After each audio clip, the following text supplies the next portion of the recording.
Welcome to Implicating the Real. Today's show is part 2 of the conversation began in the previous episode. Let's get right into it. Hope you enjoy. What else do we got here?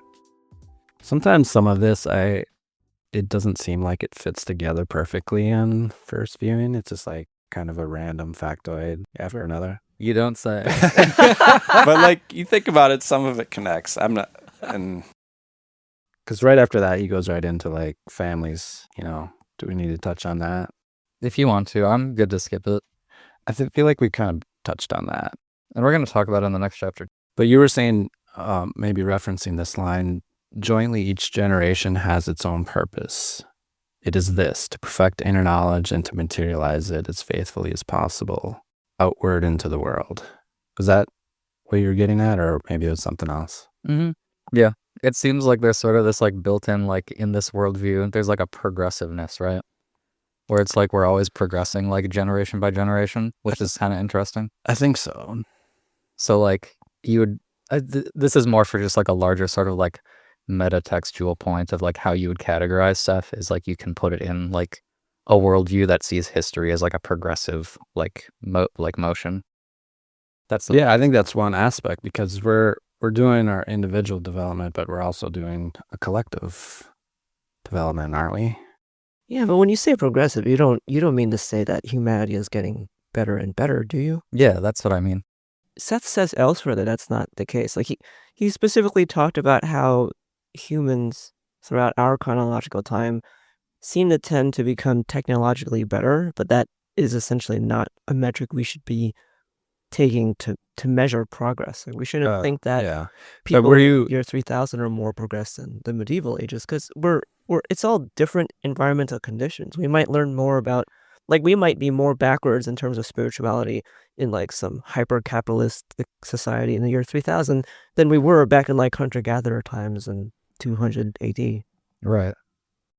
But don't you think Seth implies that, like in our civilization, however it connects back to this one fabric of history, like that we're trying to have some sort of like moral progression? I think he would agree that we are trying, but not necessarily that we're doing it, because like yesterday during Coffee Talk, Seth Book Club type thing, I think Mark referenced that, somebody referenced, it was that that Seth said the doctors cause as much illness as they do like good. Today, modern medicine today. Whereas I don't think that was the case back in like 200 AD. Because of their negative beliefs are acting as suggestion. And because of their position in society as like the revered expert that we should listen to, they instill expectations and beliefs of illness in people. Our society believes scientists and Western medical doctors to know the truth and speakers of truth. And so therefore, when they say something, it has a strong, powerful belief behind it that can create disease. So like even according to Seth, and it's kind of scary to hear this now because there's like so many, like they're almost infomercials rather than commercials of these drug commercials. And they're just listing all this crazy shit that can happen to you. Yeah, it could cause you to peel all the skin off of your face and then eat a dog. If I ever see those, I'm so quick to the mute button, or, it's unfortunate. But like the progression implied would be like that we learn what reality is, and we come out of these distorted beliefs as a collective, right?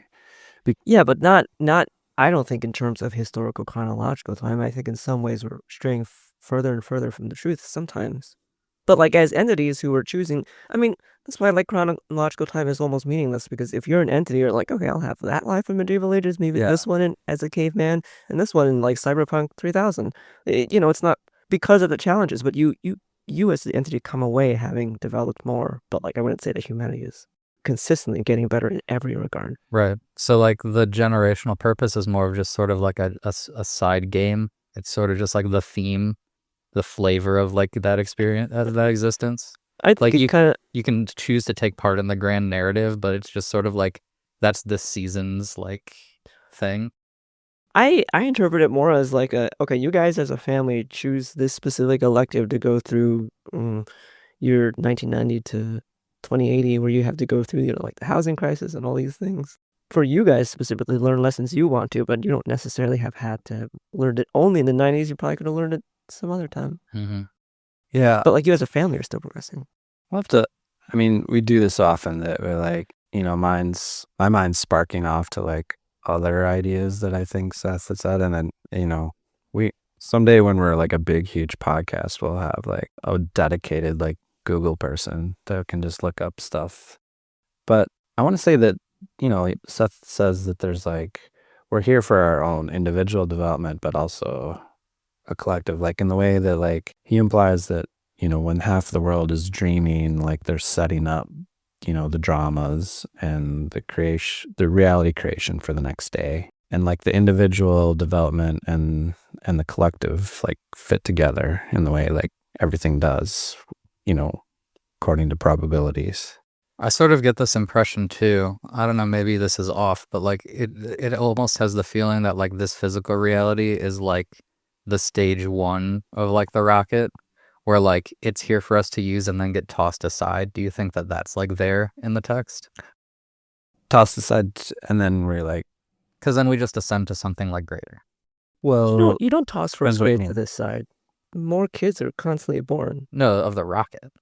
Oh, but you're saying like an educational. Yeah, like this sandbox soundproofed padded reality is here for any budding, I guess you would say, entity or soul to enter constantly. Right. And I think this is really hard to talk about because there is no time. But I think by the time you, Joe, when you're super advanced and are your own entity, maybe on a different level who has already spawned other entities, when you look back at this reality, it might have been so different where like this kindergarten reality, everyone has just changed what the 40s were like, what the 90s were like. Mm-hmm. Because past and future can be changed all the time. Well, yeah, and that's the tricky part to remember too. I think maybe the way these two things come together is, again, in the probabilities. Like, so on this individual development, this is like, let's say a kindergarten sandbox, but, you develop in the Sethian sense. Aren't you stepping into probabilities where that maybe there is less war? You do step into a probability in your own advancement into a world who loves peace more than they hate war. And it is like a actual collective, like in that sense, what we were talking about earlier, like the outer environment truly does reflect the inner. If you are personally on this advancement path, then some of your world should reflect that, which maybe says something about us when there's so much turmoil here. But like you said, it's like maybe we're third graders, like that's just the way this, it's not that it's good or bad. It's like, this is the thing that provides the lessons that we need at this level. It's pretty trippy. But do you remember last time we also read about how, regarding the overpopulation thing, that some people are choosing to be born in this time to force the lesson, implying that outside of physical incarnation, they already knew that you're not supposed to overpopulate, but they're here to help others learn. So it's not like all of us here don't understand the deeper lesson of don't overpopulate. Yeah. But this is a question I deal with a lot where I'm like, am I just like the 7-year-old that got left back in kindergarten many times? You know what I mean? Like, oh, we do that. I was thinking about that earlier today. Not that exactly, but like, I feel like life shouldn't have that same pressure, or there shouldn't be no shame if like you've taken more time or more incarnations, right? Like we should really not apply like that sort of like, hey, you're 12 and you're in second grade. Get your act together, buddy. You're just labeled as a loser for the rest of your life. Like I don't think that, like, because there's so many more reasons to, like, we are here to like develop our understanding, but it's also enjoyable. Like, you know what I mean? So it's like, yeah. And you can just take a life just for enjoyment. I will say, to like help the metaphor, if that's a thing that you're concerned about, that's a thing that we see actually does help students a lot of the time. Like ones who are like having a difficult time in their grade level classroom. Sometimes it can be very nice to like take them to a younger grade and then just have them be like a helper in that classroom, Interesting. because then they can like take on more of a caretaking role. And for a lot of like kids psychologically, like giving them that opportunity to be on the other side like really like helps them learn a lot. That's really cool. Yeah. I thought you were going to say the opposite, where like you're going to take him aside and like, look at that guy. He's in the grade below you. He's a year older than you. Yeah. And then you just snicker at him from the hallway.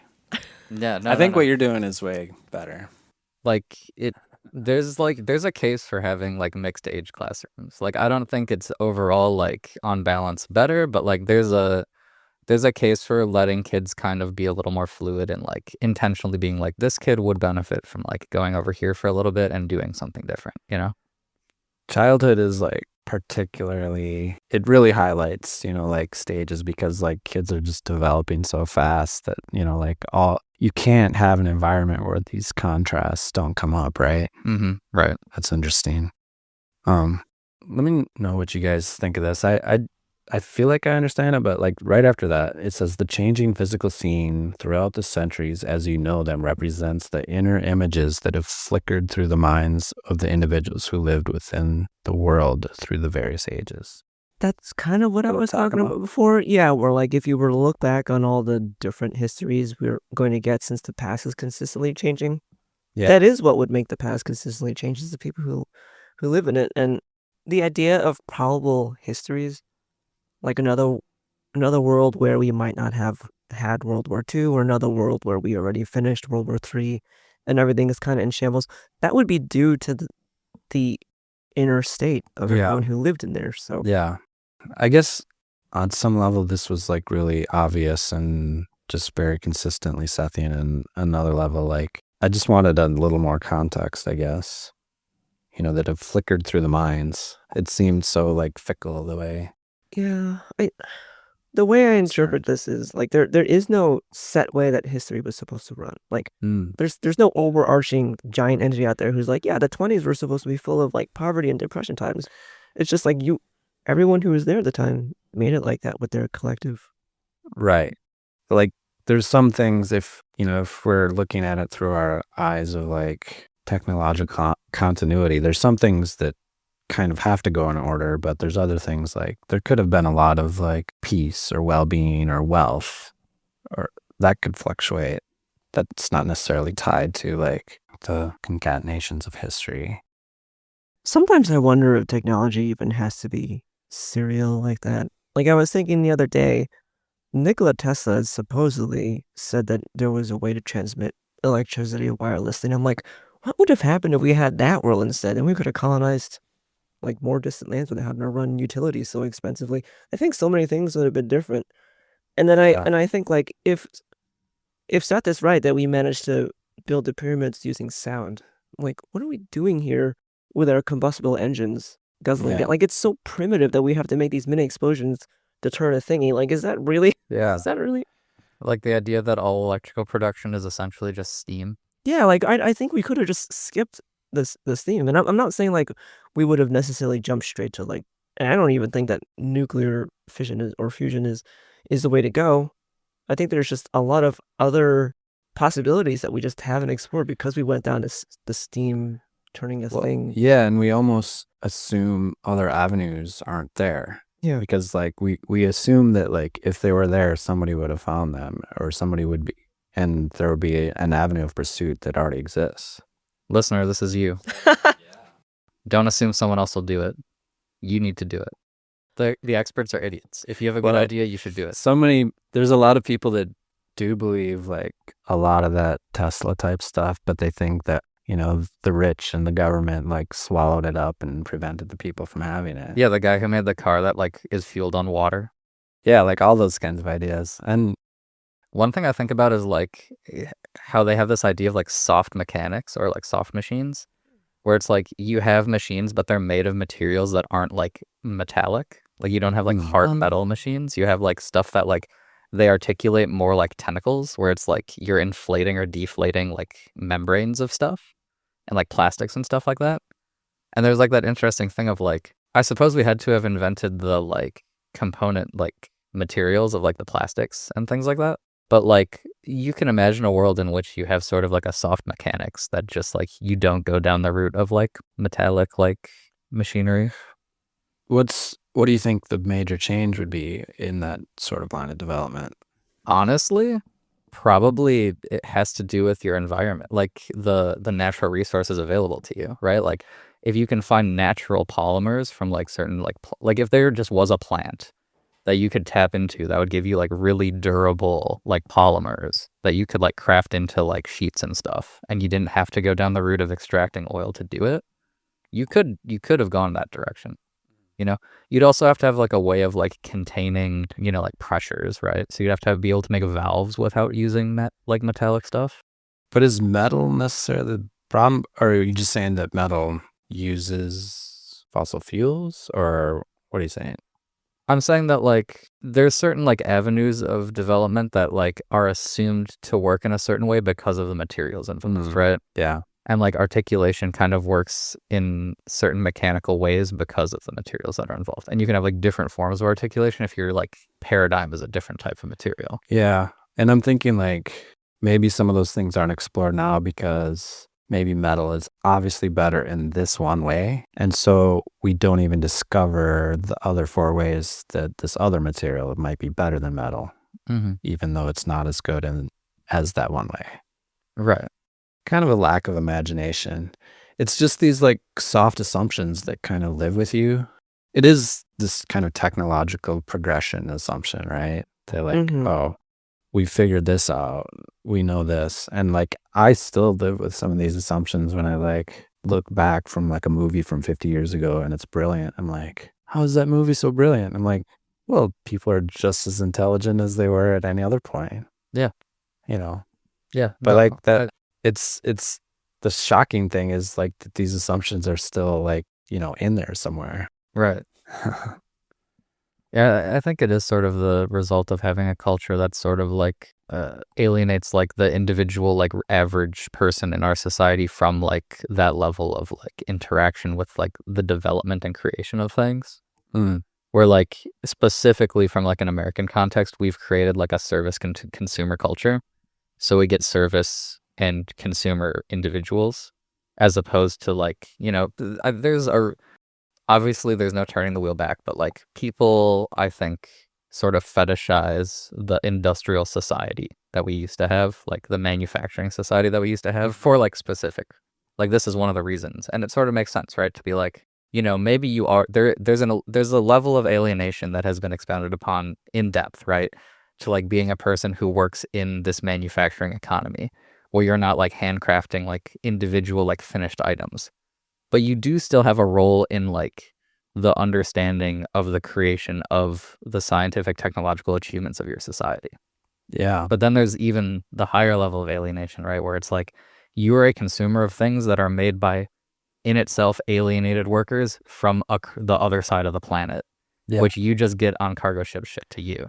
Yeah. Well, what you get is not something that'll last. You buy an object, right, that, you know, like 50 years ago, you buy a toaster and it would last you the rest of your life. You could just, maybe you had to get it fixed once.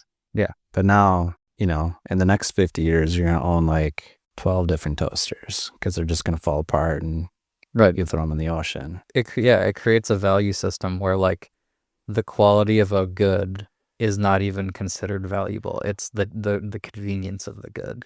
Yeah. And it feels like you live in a world, sometimes I feel this way, that like we don't even have the option to get that toaster that'll last forever right now. If anything, you have the same disposable kind of toaster that pretends to be the one that will last forever. Right. It's an imitation. It's a cheap imitation. Right? It's a marketing ploy. They're like, this is the one. We understand that everyone else is ripping you off by selling you this disposable junk. This one's going to last, but it's just, they just marked it up and it's the same crap that all the other ones are. Right. Because you're living a life that's like semi-embedded inside of like, what's it called? The production chain, the distribution chain, right? Where it's like, it's sort of hard to disentangle yourself from these like global chains of like, you know, producing and like selling items. And it's probably busting up the monopolies is the way to go after these, right?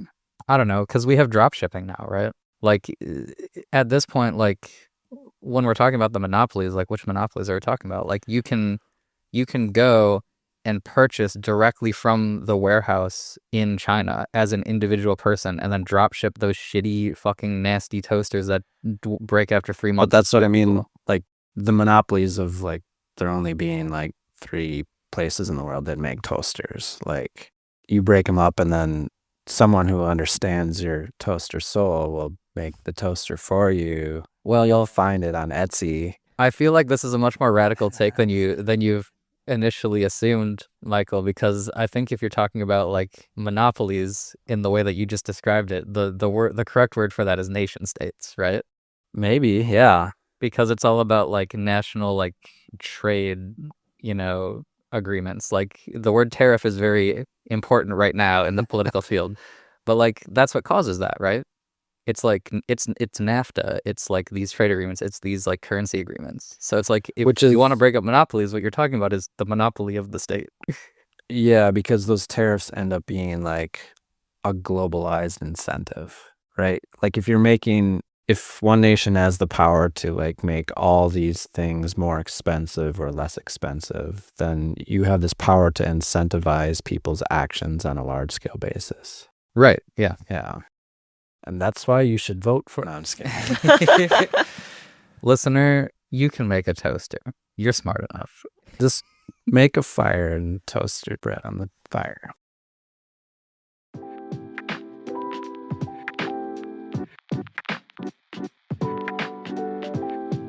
What else do we got here? I just have this one thing that there's not a lot of things in here that I just call out a passage and go like, don't say that stuff. That's wrong. But this is where I'm like, right at the bottom here. So we're talking about like how families come back, right? Like people come back as families and they like choose their familial relationships, right? Bottom of where? 182. Okay. So like we're talking about how like people reincarnate as families, right? Yep. So there's this one, right? Like there are also passing relationships, contacts made and then dropped. A mate from any given life, for example, may or may not represent someone with whom you have a deep, abiding tide. And again, you may marry someone because of highly ambiguous feelings from a past life and choose a married relationship that is not based upon love, though love may emerge. And then it goes on to say, twins, incidentally, almost always involve very deep, abiding psychic relationships of a strong, sometimes obsessive nature. I'm speaking now of identical twins. Lay off the twins. It's not good for them. They don't have psychic powers. Leave the twins alone. Each one of them is an individual person. They are not a pair. They are not a unit. Please leave twins alone. It is not good for them psychologically to consider them as like two sides of the same like person or have like this special connection. They are siblings. They just look like each other. But is he saying that? He's not saying they're the same thing. He's saying they're two individuals who have a really deep relationship. Right. But like overall, I feel like in this general like field of like spiritual, like psychological, like this milieu, like twins are sort of like fetishized in a way that is like, I think actually very harmful to those people growing up because you can see that a lot of times they form like very unhealthy psychological, like sort of like compensations for that. And I think that it has to do with our culture sort of like inheriting this from like earlier psychologists, like they've done so many different, and like there's a reason people do twin studies, but it's like, that doesn't mean that in their everyday life, they're like more close to each other than normal siblings would be, right?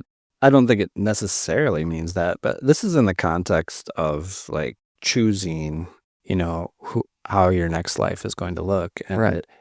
If you're taking that seriously, then I think the twins thing is worth commenting on. Like if you're choosing to share a womb with another personality and to share like an identity, a physical identity with them, like you're not a physical identity, you're a completely separate person. He never said that they're not separate people.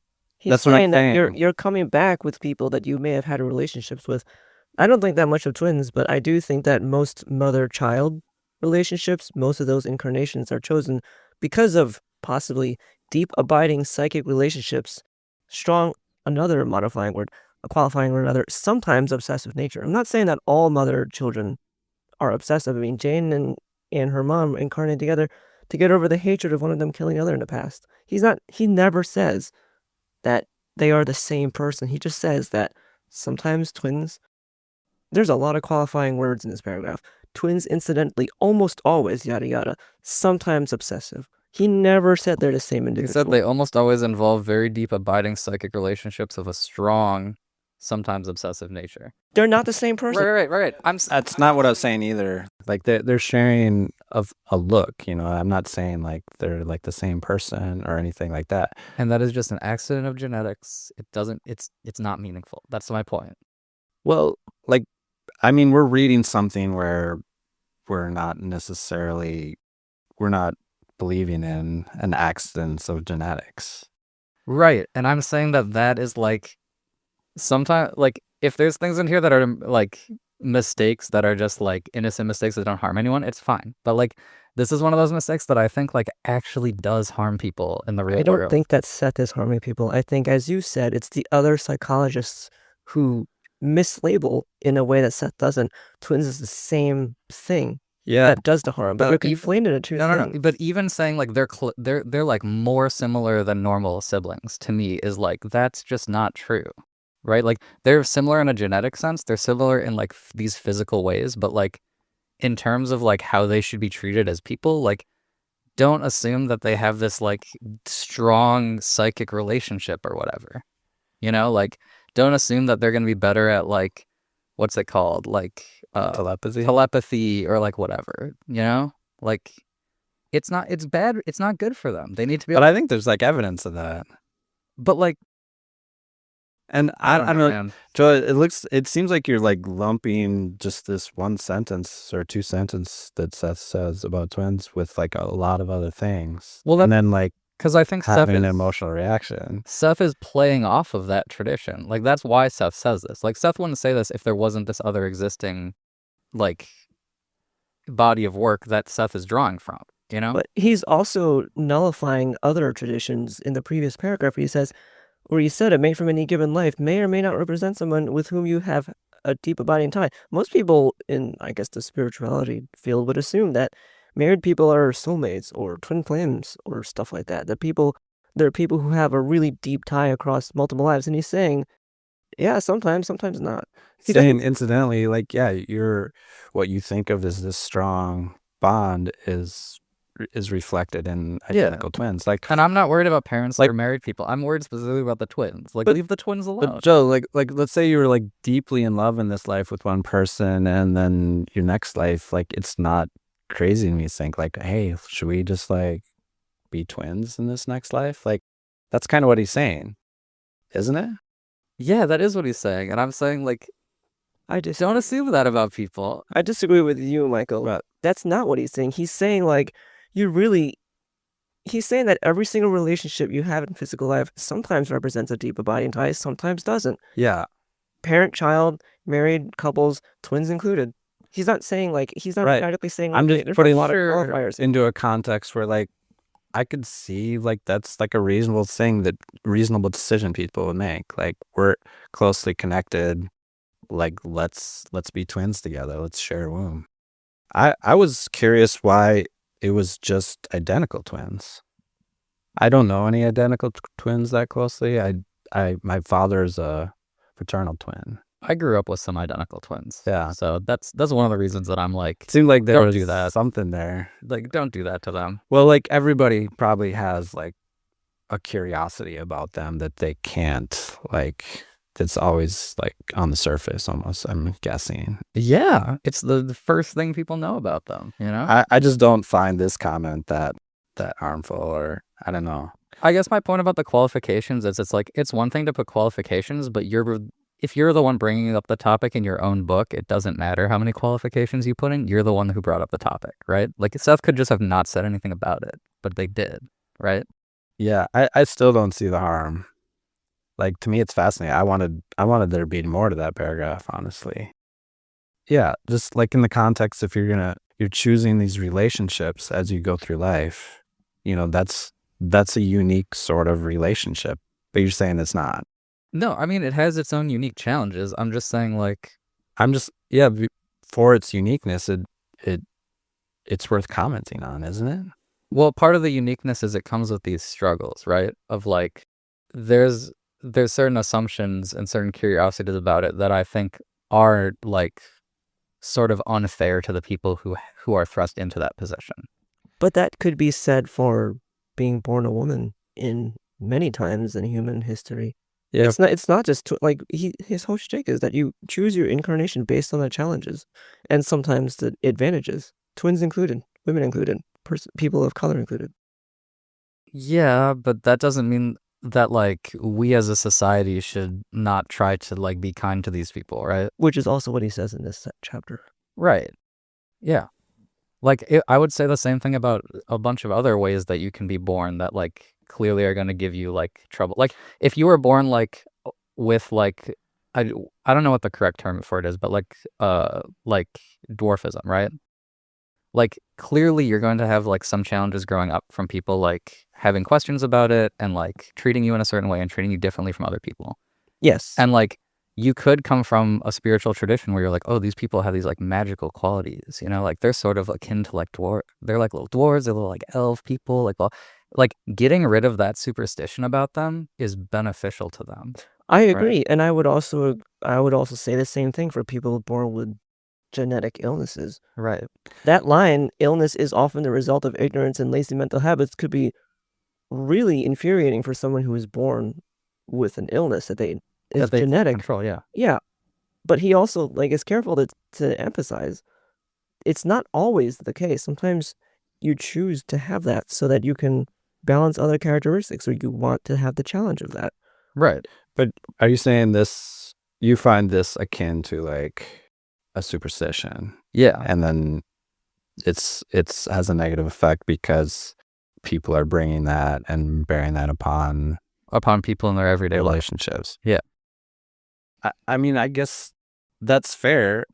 I'm coming at this a little, I want to say a little bit more open-mindedly. Like because I'm not taking this as a superstition, you know, like I'm trying to take it seriously in the context that he's presenting it. Like in between lives, we're choosing how our relationships are going to be set up. And like, how's that not a superstition? What do you mean?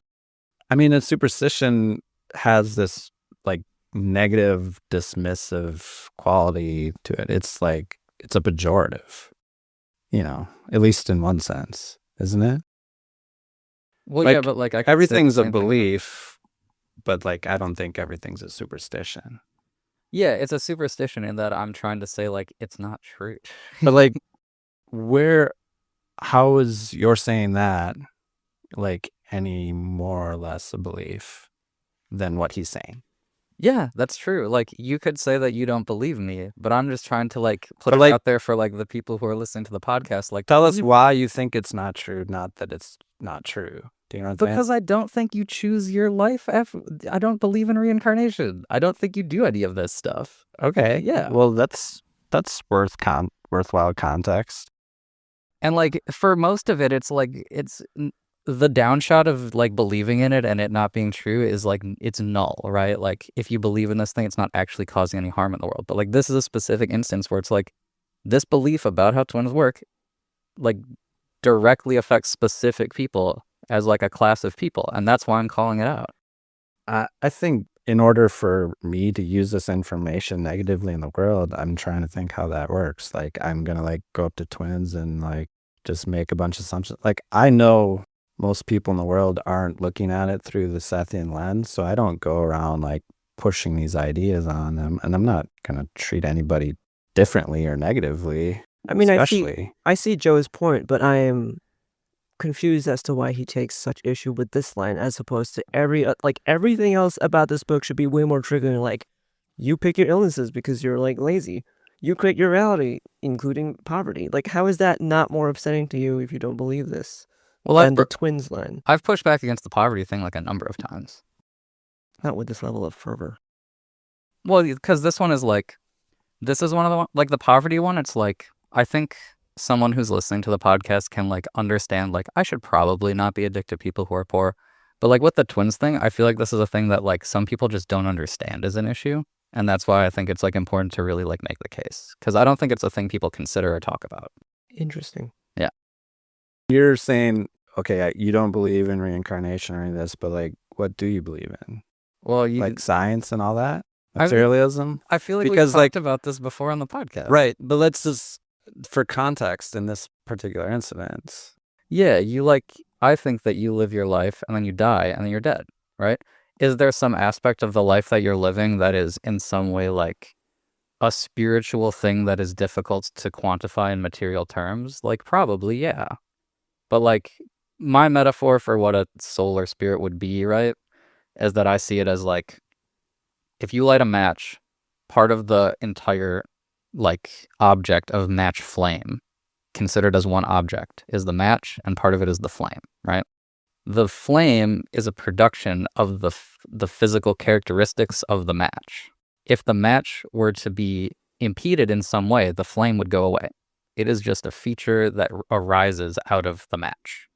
Mhm. Or in other instances, right? Like, you can have an organization of simple things that together create a complex like thing that is harder to describe in terms of the simple things. Sometimes can't be reduced to the simple things, right? Yeah. But like, I'm trying to like fathom how like this is propounding this negativity in the world. And I mean, it sounds like a scientific materialist point of view, but like, why aren't you turning your anger towards science and how they've treated twins? Do you know what I'm saying? Is like, This is I don't see any, This isn't no one's like going up to twins and saying like, Michael. I specifically said when I was bringing this up that this comes out of twin studies and that kind of stuff. Like, this is this is part of the same history in our culture. Like, it's both things. It's the scientific world and it's the like spiritualist world. Like, they both treat them this way. And I'm saying like that current altogether is harmful. So like, I'm pointing out that I don't think Seth should be incorporating that kind of thing in the book, because like they should be breaking from that. And I want to make that qualification now, this many years later, because I don't think Seth was thinking about that. Out of curiosity, did you take any issue with what we read in chapter 13 about the sexes and the qualities of the sexes? Oh, we're going to get there. Okay. Yeah, I was like, why are you not pissed about that? Yes, I am. That's why I said put the pin in it when we were talking about sex. I see. Because Yeah. chapter 13 is the time that we get to bring out the fire. I was just gonna say it's getting fiery. Yikes. This podcast has gone well. I'm sorry, listener. 2025 is the year of the twins get their due. Mm-hmm. As my friend group likes to say, 2025 is a hate year.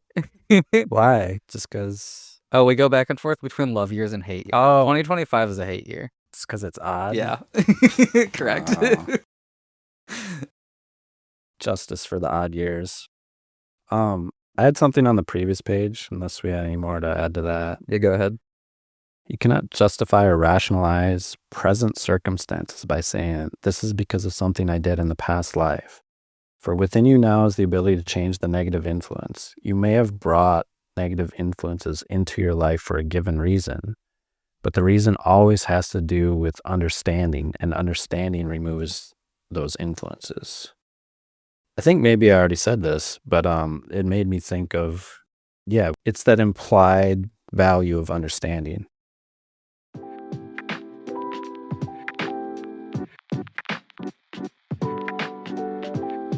Do we have anything more? I feel like we probably shouldn't get into the next chapter. Yeah, we're close to red time. And I really like a lot of this, or I mean, it's very interesting in the next chapter. So Yeah, the next one's going to be spicy. we'll have a lot to talk about.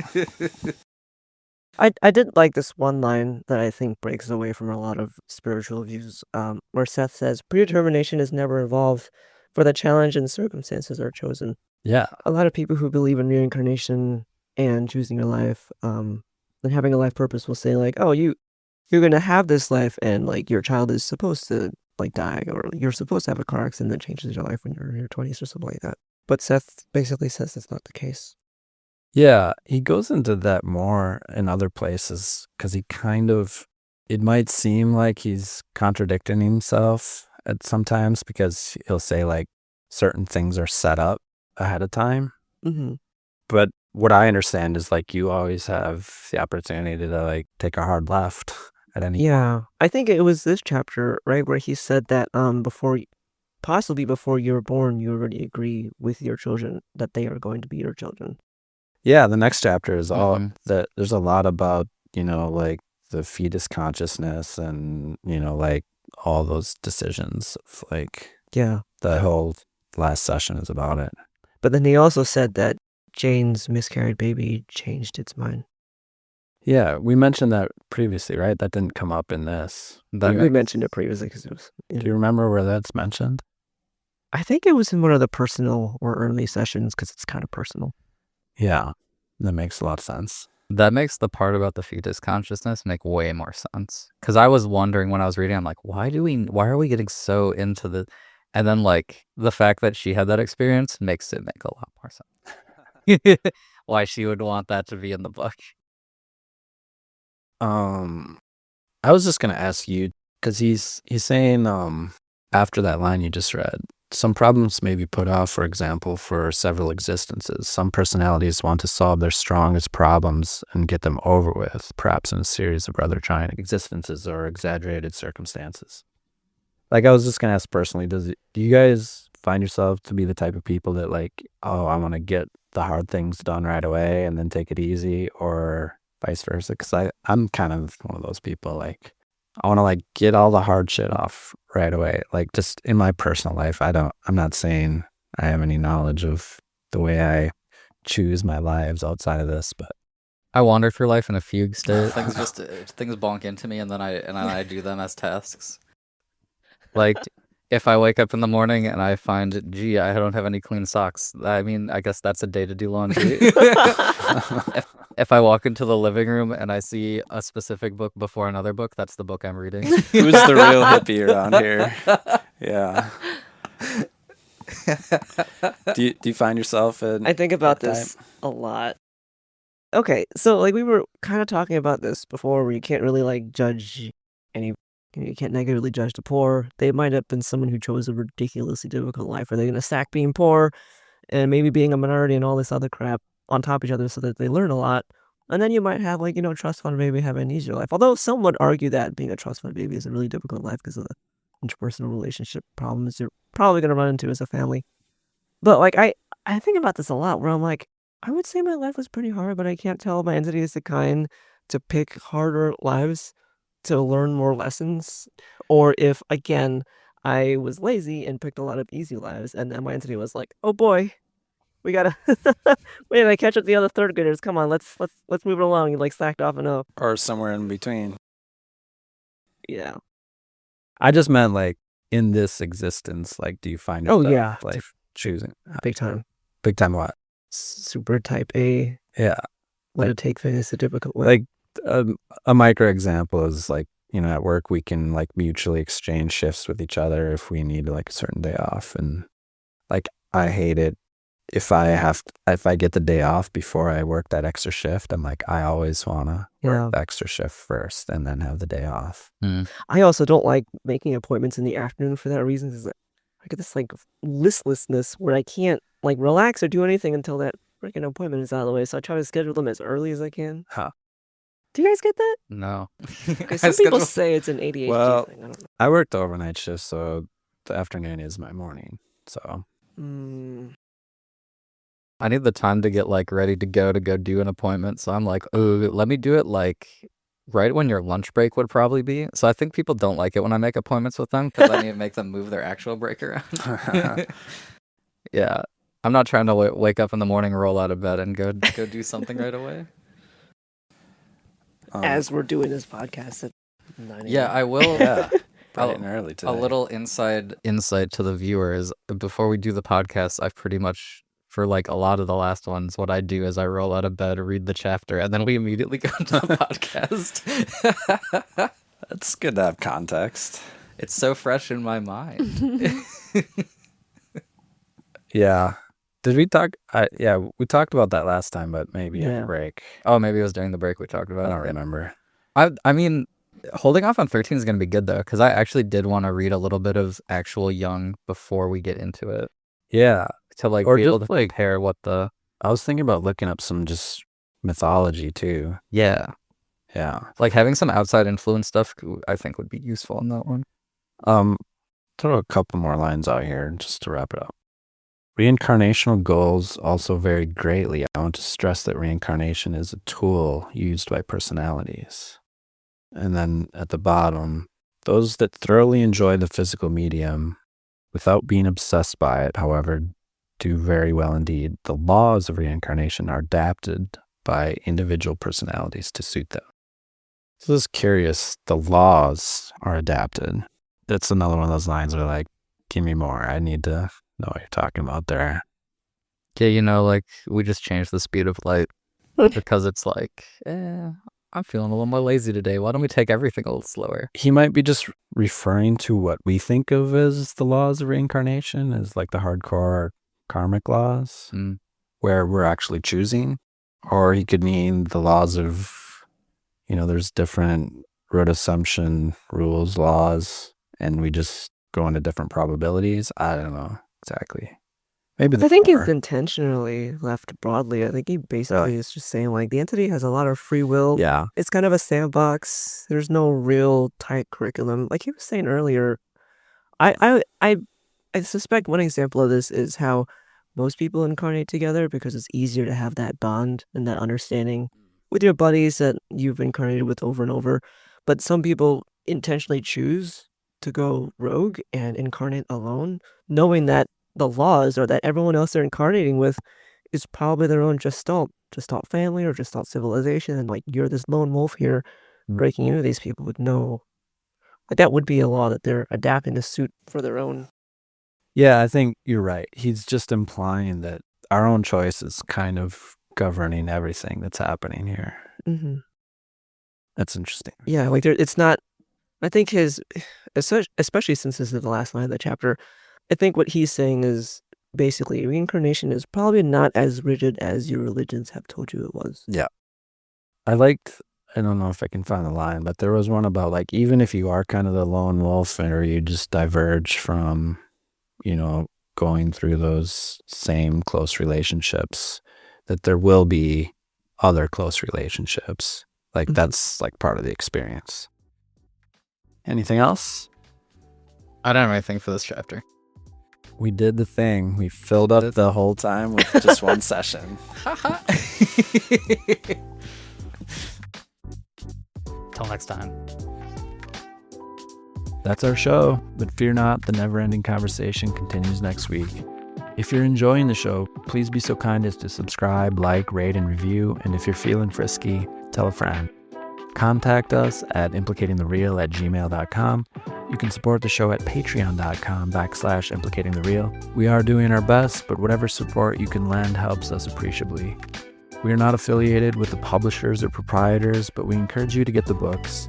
You can follow along as we endeavor to dive deep into the Sethian worldview, and there's really nothing like cultivating your own relationship with the material. Until next week, we wish you a fun good evening.